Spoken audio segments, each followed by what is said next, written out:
If you ever looked around and asked yourself, how are so many young people managing to buy homes in this economy, you're definitely not alone. With soaring interest rates, estate prices, elevated mortgage rates, and the rising cost of everyday living, it's harder than ever for first-time buyers to step into homeownership. Yet every day you might see someone in their 20s or early 30s showing off the keys to a new house online. What you're seeing, though, might not reflect the full story. Many of these buyers are relying on help that isn't always obvious from the start. Let's break things down with real numbers to put things into perspective. The current median price for a home in the US hovers around $417,000, and that's not even considered a high-end property. That's just your standard average priced home. Now suppose you manage a 10% down payment, which is already more than many young or first-time home buyers can afford. With a 7% interest rate on a mortgage, your monthly cost, including the loan principal interest, property taxes, and insurance, comes in just under $3,000 a month. That monthly cost only covers the essentials, though. Beyond mortgage, there are numerous ongoing costs tied to the owning and maintaining of a home. Utility bill, like waters, electricity, heating, and internet, can quickly add hundreds of dollars every month. Depending on where you live and the time of the year, those expenses can spike higher. Home maintenance is another major component many first-time buyers underestimate. Tasks like landscaping, snow shoveling, pest control, and general upkeep aren't free, and even if you decide to do the labor yourself, it costs you time and effort.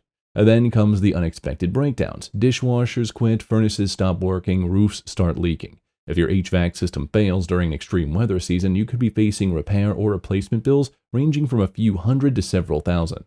These emergencies never wait for the perfect time. They tend to hit when you least expect them. What catches a lot of new homeowners off guard is that these expenses don't show up in the most budget calculators or mortgage pre-approval estimates.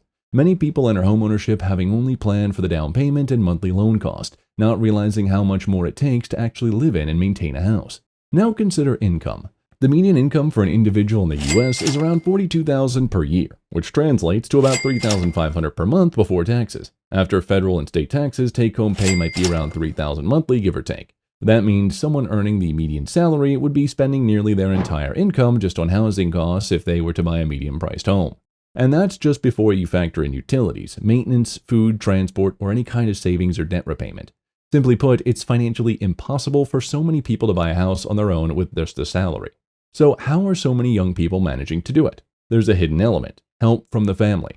According to a Redfin survey, around 38% of first-time buyers under 30 receive money from family, whether in the form of a gift or inheritance, to help with their down payment. That's nearly 4 out of 10 young buyers. Some even have family members co-sign their mortgage applications to improve their approval odds or secure better loan terms. When you scroll through social media and see a friend celebrating the purchase of a charming starter home, it's easy to assume that they must be diligent savers or high earners. And sometimes that's true, but in many cases, the real reason is that they were able to buy is because they had a parent or grandparent helping them financially, and you often don't see that part. But that kind of support isn't uncommon either. It's becoming more typical. And while there's nothing inherently wrong with accepting help, it does change the landscape. For people who don't have access to family wealth or assistance, it can deeply frustrate to watch peers move ahead while they struggle to catch up. Generational wealth is starting to play a larger and larger role in determining who can afford to enter the housing market. When you're bidding on a house, you're not just up against people, you're up against their family's resources. In a competitive real estate market, someone who can put down 20% of their parents gifted it to them, while the others have offered favor over someone who scraped together 5% from years of careful savings. Larger down payments typically mean fewer loan issues, which makes these offers more attractive to sellers. On top of that, buyers with financial backing may feel more confident waiving contingencies or offering more than the asking price, giving them a edge in hot markets. So what can you do if you don't have that kind of help? Don't give up. There are ways to get back into the market. One of the smartest strategies that's quietly gaining popularity is house hacking. This approach involves purchasing a multi-unit property like a duplex or triplex, or even a single-family home with a rentable space such as a basement, suite, or spare bedroom. You live in one part and rent out the other. The rental income helps offset your mortgage, making home ownership more affordable. It might not be the most glamorous or private living arrangement, but it builds equity and reduces your financial burden at the same time. Another potential solution is co-buying a property with your friend, sibling, or relative. By splitting the cost and responsibilities, you both gain access to a home that might have otherwise been out of reach. Shared ownership arrangements come with their own challenges, of course, but with a solid agreement and good communication, they can be a good stepping stone. There's no absolute shame in living with your parents a little longer if it helps you save aggressively. If you're contributing to the household, paying down debt, and building up your savings, you're putting yourself in a far stronger position. It might not feel glamorous, but that foundation could open doors that are closed to others who rushed into ownership too soon. And if buying a home isn't feasible for you right now, consider focusing on building wealth in other ways. Investing in the stock market, advancing your career, or launching a side business can help you grow your financial base. Once your income and assets increase, you can revisit the idea of homeownership from a much stronger position. Some financial experts advocate staying out of the housing market altogether until you can pay cash or put down a massive percentage like 30 to 40% on a 15-year mortgage. While that's certainly a conservative strategy, it comes with risks. If property prices keep climbing, waiting can actually make homeownership less accessible. A property that's $400,000 today could appreciate 5% annually, adding 20% to the price tag each year. If your savings can't keep pace, you're losing ground even while doing the right thing by waiting. It's easy to feel discouraged when your peers are buying homes and you're still renting or living at your home. Social media has a way of making everyone's progress look effortless. But what you don't see are the family gifts, the co-signers, and sometimes even the debt those homeowners are carrying. A nice house doesn't always equal financial stability.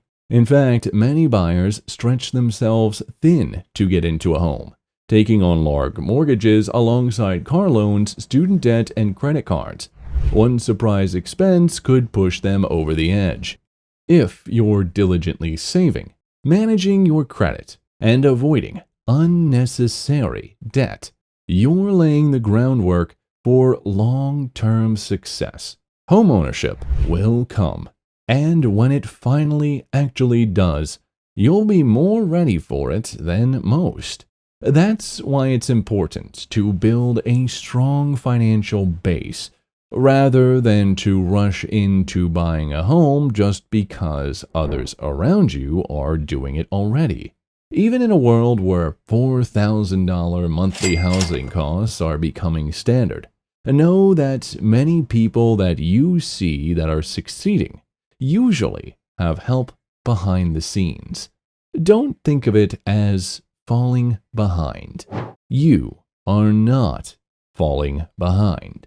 You're simply playing the long game, staying patient, staying strategic, and knowing that real, lasting financial progress does not happen immediately. It often happens quietly and behind the scenes.